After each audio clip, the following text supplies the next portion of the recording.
یعنی قیامت تک جاری رہے گا۔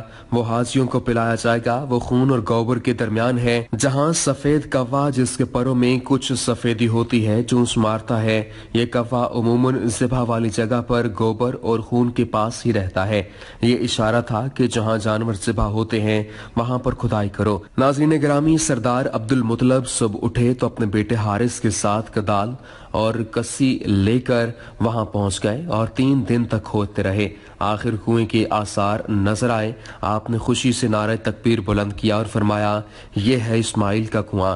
اس پر قریش کہنے لگے، ہمیں بھی اس سعادت میں شریک کرو۔ تو حضرت عبد المطلب نے فرمایا، میں نہیں کروں گا، یہ میری خصوصی فضیلت ہے، جسے چاہے فیصل مان لو، اس سے فیصلہ کروا لیتے ہیں۔ قریش نے بنی سعد کی کہانہ کا نام لیا، پھر سب اس کی طرف چل پڑے۔ راستے میں اتنی پیاس لگی کہ قریب المرگ ہو گئے۔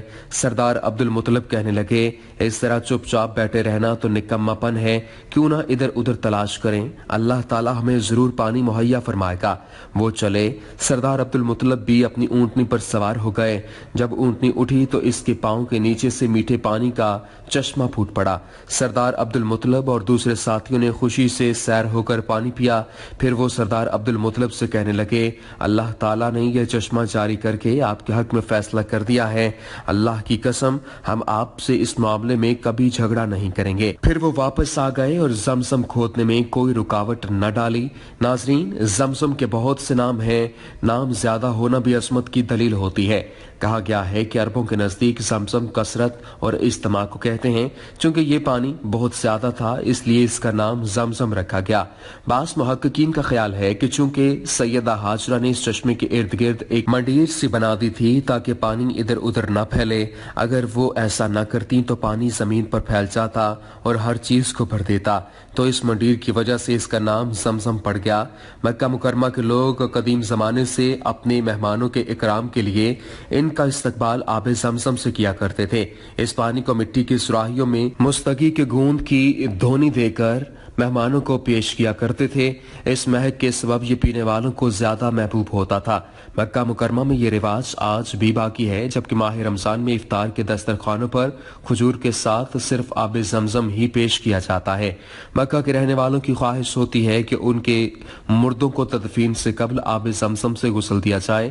ناظرین، بہت سی احادیث میں آب زمزم کی فضیلت مذکور ہے۔ زمزم کے پانی کی فضیلت کے بارے میں ابن عباس رضی اللہ تعالیٰ عنہ سے روایت ہے کہ رسول اللہ صلی اللہ علیہ وآلہ وسلم نے فرمایا، روئے زمین پر سب سے افضل پانی زمزم ہے، یہ خوراک بھی ہے اور بیماری سے شفا بھی، اور روئے زمین پر بدترین پانی حضر موت کے ویران علاقے وادی برہوت کا پانی ہے، اس میں ٹڈی کی ٹانگ کے برابر کیڑے پائے جاتے ہیں۔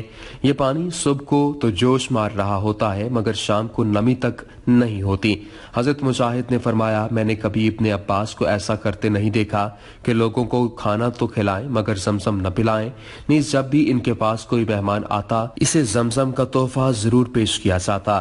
حضرت جابر رضی اللہ تعالیٰ عنہ سے روایت ہے کہ حضور اکرم صلی اللہ علیہ وآلہ وسلم نے آب زمزم کا ایک برتن منگوایا، اس سے پیا اور باقی ماندہ سے وضو فرمایا۔ مسند احمد میں یہ الفاظ ہیں کہ نبی کریم صلی اللہ علیہ وآلہ وسلم نے طواف کے 3 چکروں میں حجر اسود سے حجر اسود تک رمل کیا اور 2 رکعتیں پڑھیں، پھر حجر اسود کی طرف لوٹ آئے، پھر زمزم کی طرف گئے اور اس سے پانی پیا اور سر پر بھی ڈالا۔ رسول اکرم صلی اللہ علیہ وآلہ وسلم نے فرمایا، آب زمزم جس نیت سے پیا جائے اس کے لیے کفایت کرتا ہے، لہٰذا جو شخص شفا کی نیت سے پیے گا اللہ تعالیٰ اسے اپنے فضل سے شفا عطا فرمائیں گے۔ حضرت ابو جمرہ کہتے ہیں، میں اپنے عباس رضی اللہ تعالیٰ عنہ کے پاس سائلین کی ترتیب لگایا کرتا تھا، میں چند دن نہ گیا تو انہوں نے پوچھا، اتنے دن کیوں نہیں آئے؟ میں نے عرض کی، بخار تھا۔ انہوں نے فرمایا، رسول اکرم صلی اللہ علیہ وآلہ وسلم کا فرمان ہے کہ بخار جہنم کا جوش ہے، اس لیے اسے زمزم کے پانی سے ٹھنڈا کر لیا کرو۔ حضرت قیس بن کرکم نے کہا، میں نے اپنے عباس سے گزارش کی، جناب مجھے زمزم کے بارے میں کچھ بتائیے۔ انہوں نے فرمایا، نہ یہ ختم ہو سکتا ہے نہ کم، خوراک کی جگہ بھی کفایت کرتا ہے اور بیماری سے بھی شفا دیتا ہے اور ہر معلوم پانی سے بہتر ہے۔ ناظرین گرامی، آب زمزم ہی چشمہ حیات ہے جس نے سیدہ ہاجرہ کے قلب مغموم کو راحت کی نوید سے نوازا۔ بلکتے اور تڑپتے ہوئے ایک جاں بلب معصوم شیرخوار کو پیغام مسیحا سنایا۔ یہ روح الامین کی بندہ نوازی کا کرشمہ ہے جو 2000 قبل مسیح سے آج تک فرزندان توحید کو سیراب کر رہا ہے۔ آب زمزم پینے کا مسنون طریقہ یہ ہے کہ اسے قبلہ روح کھڑے ہو کر بسم اللہ پڑھ کر دائیں ہاتھ سے 3 سانسوں میں خوب سیر ہو کر پینا چاہیے۔ پینے کے بعد الحمدللہ کہہ کر اللہ کا شکر ادا کیا جائے اور دنیا و آخرت کی خیر و برکت کی دعا کی جائے، کیونکہ یہ قبولیت دعا کا وقت ہے۔ آب زمزم حرم شریف کے احاطے میں اللہ تعالیٰ کی زندہ و جاوید نشانیوں میں سے ایک ہے۔ یہ ایک ایسا چشمہ ہے جس سے ہر زائر سیراب ہوتا ہے۔ یہ اللہ تعالیٰ کی عظیم نعمتوں میں سے ہے۔